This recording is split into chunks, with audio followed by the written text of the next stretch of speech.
Chapter 1: Spores and Stars. They said the mushrooms were old, but no one told me they were listening. I wasn't a mystic, not yet. I was just a restless kid with calloused hands and an internet browser full of bookmarked grow forums. I had a cheap microscope, an old Reader's Digest book on the earth, and a dream I didn't have words for yet. To grow something pure. Not factory green, not chemically forced. Something that felt like truth. I didn't know the soil remembered. The mushrooms had been sitting in the dark for years. Natal superstrain, dry and brittle in a vacuum-sealed bag, buried in a tin inside a plastic crate. I ate them alone, barefoot, on a pile of overlapped rugs, half curious, half devoted. Something in me had started listening long before I understood what it was hearing. There was no color burst, no wild fractals, just stillness. A vast, intelligent stillness, humming behind my heartbeat. And then he arrived. He didn't walk in.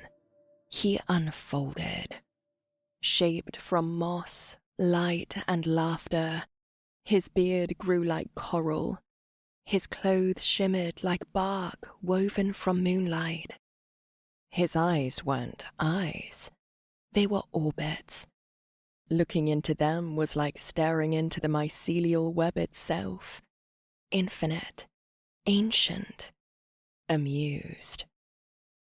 "Ah," he said, with a weight of stars behind his syllables. "Another barefoot wanderer with soil on the brain. Good." He never gave his name, but I knew. He was Bombadil, not Tolkien's jester in yellow boots, but something older, a node in the fungal mind of Earth, a spirit made of memory and composted sunlight, the voice of the first song sung in dirt. "You want to master the plant," he said, smiling, "but she was never yours to master." I opened my mouth to reply, but he raised a hand. And reality split like the skin of a germinating seed. We hovered above the newborn earth, a molten, fire-cracked orb. No oceans, no roots, no green, just heat and waiting. Then, from the void, they came. Comets, bright and cold, trailing tails of gas and ice. They hit the planet like cosmic drumbeats. And inside them, passengers.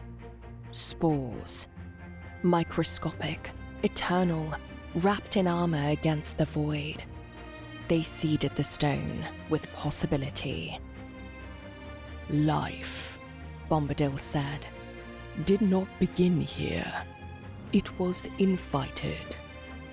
We dove into the stone, into fractures where the sun never raged. There, I saw it. The first threads of hyphae weaving into the rock, breaking it down, secreting acids, building structure. Fungi, born of stars, writing the first verses of life beneath the crust. "They came first," he said. "Before leaves, before roots, before breath. They built the stage.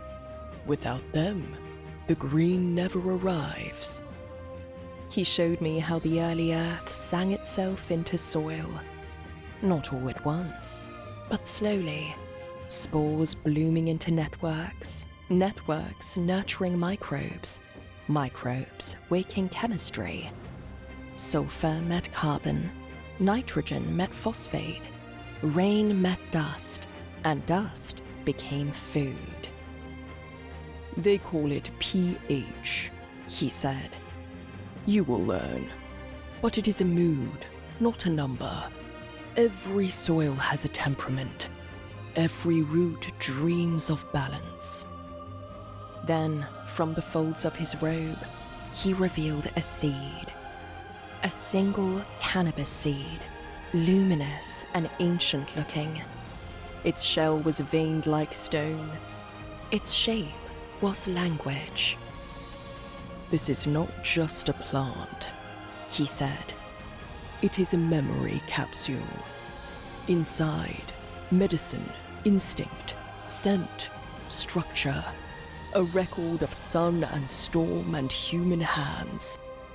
It remembers where it was grown and who sang to it."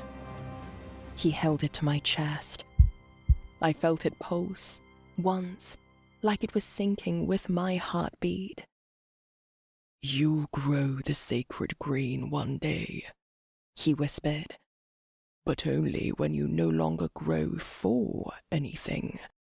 Only when you grow with everything." Above us, a vision formed. A cannabis plant like no strain I'd ever seen.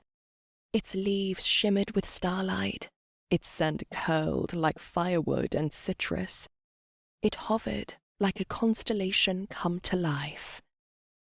"You grow this," Bombadil said. I reached forward. He stopped me. "Not yet." He knelt and pressed his hand to the forest floor. It pulsed with invisible rhythm. I saw filaments of mycelium reaching, learning, remembering. "To grow," he said, "you must first become the soil." Then, more softly, so quiet the words almost vanished into the trees. "Soil is the memory of stars, and mycelium is how the stars remember." I don't remember falling asleep. Maybe I never did. But when I opened my eyes, I was back in my room, still barefoot, the last notes of that vision ringing in my skull. In the days that followed, I began to notice things. The way compost steams in the early morning, the way leaves tilt to follow light, the silence between root zones and runoff. I wasn't looking at plants anymore. I was looking at relationships. And I remembered what Bombadil said. I wasn't learning to grow cannabis. I was learning to grow meaning.